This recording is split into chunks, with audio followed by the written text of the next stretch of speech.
এই জন্য আমরা আসতে পারছি।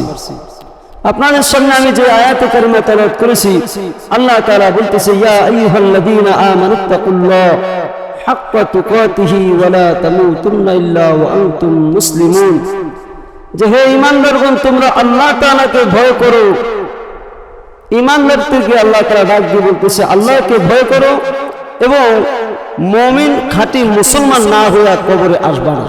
ওয়ালা তামুতুন্না ইল্লা ওয়া আনতুম মুসলিমুন। আল্লাহ তাআলা আমরা কোনো মানুষকে স্বাভাবিকভাবে যদি বলি যে তুমি আমার বাড়িতে এসো না, তাহলে এটা স্বাভাবিক এইভাবেই বলি যে তুমি আমার বাড়িতে এসো না আজকে। তো সে যদি আসে তারপরও কিন্তু আমরা দেখে তাকে স্থান দিই।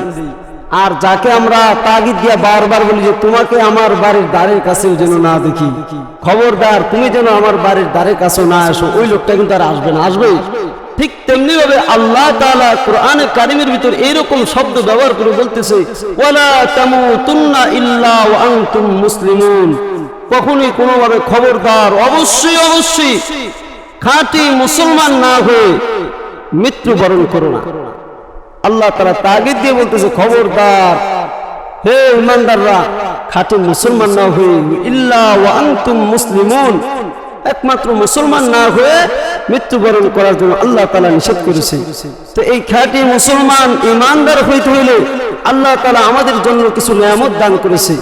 রাসূলুল্লাহ সাল্লাল্লাহু আলাইহি ওয়াসাল্লাম এই নিয়ামতগুলোকে আপনার আমার সামনে হাদিসের মাধ্যমে জানিয়ে দিয়েছে যে এই নিয়ামতগুলোকে তোমরা যদি কদর করতে পারো তাহলে আশা করা যায় তোমরা খাঁটি মুসলমান মুমিন হইতে পারবা। সুবহানাল্লাহ। রাসূলুল্লাহ সাল্লাল্লাহু আলাইহি ওয়াসাল্লাম হাদিসের মধ্যে বলতেছে, ইগতানিমু খামসান ক্বাবলা খামসিন। পাঁচটা জিনিস আসার পূর্বে পাঁচটা জিনিসকে তোমরা গনিমত মনে করো। যদি গনিমত মনে করতে পারো তাহলে তোমার জন্য খাঁটি মুসলমান হওয়া সহজ হয়ে যাবে। এক নম্বর হইল শাবাবাকা ক্বাবলা হারমিকা। তোমার বার্ধক্য আসার পূর্বে যৌবনকে কাজে লাগাও। কারণ তুমি যদি বৃদ্ধ হয়ে যাও তোমার মনে চাইবে নামাজ 2 রাকাত বেশি করে পারবা না, তোমার মনে চাইবে 2টা রোজা বেশি রাখি, কিন্তু বার্ধক্যের কারণে পারবা না। এই জন্য রাসূলুল্লাহ হাদিসের মধ্যে বলতেছে, তোমার বার্ধক্য পৌঁছার পূর্বে তোমার যৌবনকে কাজে লাগাও। 2 নম্বর হইল ওয়াসিহাতাকা ক্বাবলা সাকমিকা। তোমার অসুস্থতা আসার পূর্বে তোমার সুস্থতাকে কাজে লাগাও। অসুস্থ হয়ে যাইবা, মনে চাইবে যে আমি আল্লাহ তাআলার ইবাদত একটু বেশি করি, জিহাদের ময়দানে যাই, মুজাহিদদেরকে সহযোগিতা করি, কিন্তু তোমার অসুস্থতার কারণে পারবা না। এই জন্য তোমার অসুস্থতা তোমার কাছে আসার পৌঁছার পূর্বে তোমার যে সুস্থতা আছে ওই সুস্থতাকে নিয়ামত মনে করো। সুবহানাল্লাহ। এরপরে বলতেছে ওয়াখিনাকা ক্বাবলা ফাকরিকা। তোমার দারিদ্র পৌঁছার পূর্বে তোমার যে ধনাত্ব আছে আল্লাহ তাআলা তোমাকে ধন দৌলত দিয়েছে, টাকা পয়সার মালিক বানিয়ে দিয়েছে। ওই যে টাকা পয়সার মালিক বানিয়ে দিয়েছে ওই টাকা পয়সা ওই ধন দৌলতকে তোমার দারিদ্রতা আসার পূর্বে তোমার এই ধনাত্বকে কাজে লাগাও। তুমি যখন একদিন আজকে তোমার টাকা আছে আগামীকাল নাও থাকতে পারে, আজকে তোমার অর্থ আছে করি আছে আগামীকালকে নাও থাকতে পারে। এই জন্য তোমার অর্থ কেউ যদি তার আখিরাতে আসল অ্যাকাউন্ট আসল ব্যাংকে যদি কেউ টাকা রাখতে চায়, কেউ যদি চায় দুনিয়াতে আমি যত টাকা ইনকাম করেছি যত আয় রুজি করেছি এইগুলো আমি পরকালে পাঠিয়ে দিব, আমার আখিরাতে আসল ব্যাংকে আমি জমা করব, সে যেন জীবিত থাকা অবস্থায় দুনিয়াতে থেকে আল্লাহর রাস্তায় দান করে যায়। সুবহানাল্লাহ। এই কথা রাসূলুল্লাহ বলতেছে যে তোমার দারিদ্রতা আসার পূর্বে ধনাত্বকে কাজে লাগাও। এরপরে রাসূলুল্লাহ বলতেছে ওয়াফারাগাকা ক্বাবলা শুগলিকা। তোমার ব্যস্ততা আসার পূর্বে তোমার অবসরকে কাজে লাগাও। তোমার সামনে যখন নাকি ব্যস্ততা এসে যাবে তখন তোমার ওই অবসর আর কাজে আসবে না। তুমি যদি চাও যে অবসর টাইম আল্লাহ তাআলার একটু জিকির করি, তারপরেও পারবা না, কারণ সামনে যখন ব্যস্ততা এসে যাবে আর সম্ভব হবে না। এই জন্য রাসূলুল্লাহ হাদিসের মাধ্যমে উম্মতকে বারবার সতর্ক করতেছে যে তোমার ব্যস্ততা আসার পূর্বে তোমার যে অবসর টাইম আছে ওটাকে কাজে লাগাও।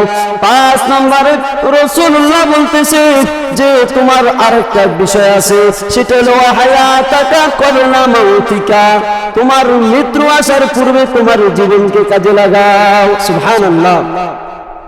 তোমার ইন্তেকাল হয়ে যাবে, তারপরে তুমি যদি যতই চাও কিন্তু তোমার আর কাজে আসবে না, কারণ ইন্তেকালের পরে যতই ইবাদত করবেন আর কাজে আসবে? কোনো কাজে আসবে না। এই জন্য রাসূলুল্লাহ বলতেছে 5টা জিনিস আসার পূর্বে ওই 5টা জিনিসকে গনিমত মনে করে আমল করো। যদি করতে পারো তাহলে খাঁটি মুসলমান হওয়া তোমার জন্য সহজ হয়ে যাবে। মরণের পূর্বে তুমি যদি মরণের প্রস্তুতি নিয়ে নাও তাহলে কিন্তু তোমার মরাটা সহজ হয়ে যাবে। এই জন্য বুজুর্গানে দিল ওলামায়ে কেরাম বলে বুদ্ধিমানের 3 কাজ। বুদ্ধিমানের কয় কাজ? বুদ্ধিমানের 3 কাজ। এক কাজ হইল মরার পূর্বে মরণের প্রস্তুতি নেওয়া। 2 নম্বর হইল কবরে যাওয়ার আগে কবরের সামানা তৈরি করা। কোন মানুষ যদি সফরে বের হয়, তার কাছে যদি টাকা অর্থ করি না থাকে, ওই সফরে থাকার মতো তার কাছে চলাফেরার মতো ব্যবস্থা না থাকে, শীতের মৌসুমে সে বের হয়েছে সফর করবে, চলে যাবে সে ঢাকাতে, চলে যাবে সে দিনাজপুর, রংপুর সে সফর করবে, তখন প্রচন্ড শীতের মধ্যে ব্রাহ্মণবাড়িয়া যদি সে সফর করতে যায়, তখন যদি শীতের পোশাক না থাকে থরথর করে শীতের উপরে কাঁপতে কাঁপতে মারা যাবে, ঠিক না?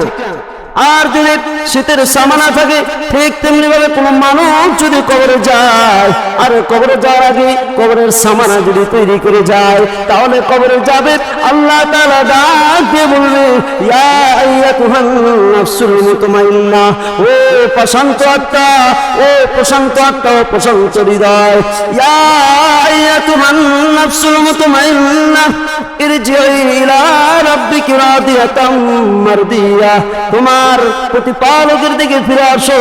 কোন অবস্থায় ফিরে আসো? তোমার প্রতিপালক তোমার প্রতি সন্তুষ্টি অবস্থায়, আর তুমিও তোমার প্রতিপালকের প্রতি সন্তুষ্টি অবস্থায়। সুবহানাল্লাহ।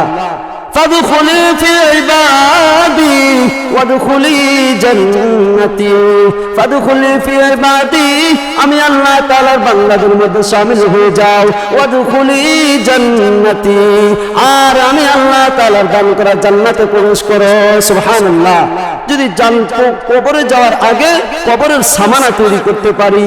আর 3 নম্বর হইল মালিকের কাছে যাওয়ার আগে মালিকের সাথে সম্পর্ক তৈরি করা। আল্লাহ আল্লাহ রসুলের সামনে হাজির হওয়ার আগে আল্লাহ আল্লাহ রসুলের সাথে সম্পর্ক তৈরি করা।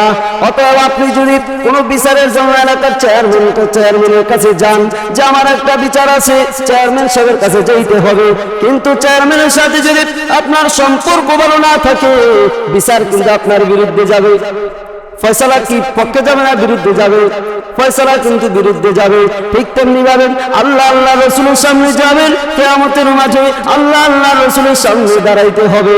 ওই সময় যদি আমল ভালো না থাকে, আল্লাহ আল্লাহ রসুলের সাথে সম্পর্ক ভালো না থাকে, তাহলে কিন্তু আল্লাহ আল্লাহ রসুলের সামনে ফয়সালা পক্ষে আসবে না। এই জন্য দুনিয়াতে থাকতে দুনিয়াতে কোরআনকে বিশ্বাস করে আল্লাহ আল্লাহ রসুলের সাথে সম্পর্ক ভালো করতে পারো, তাহলে অবশ্যই অবশ্যই কিয়ামতের মাঠে আল্লাহ আল্লাহ রাসূল সুপারিশ করে তোমাকে জান্নাতে পৌঁছে দিবে। সুবহানাল্লাহ। এই জন্য 3টা জিনিসের কদর করা যাবে তো ইনশাআল্লাহ। মৃত্যুর পূর্বে বুদ্ধিমানের 3 কাজ। কয় কাজ ভাই? 3 কাজ। 1 নম্বর কাজ হইল কবরে যাওয়ার আগে কবরের সামানা তৈরি করা। 2 নম্বর আল্লাহ আল্লাহ রসুলের কাছে যাওয়ার আগে সম্পর্ক তৈরি করা। 3 নম্বর কোন সফরে রওনা হওয়ার আগে সফরের সামানা তৈরি করে নেওয়া। আল্লাহ তাআলা আমাদেরকে আমল করার মতো তৌফিক দান করুন।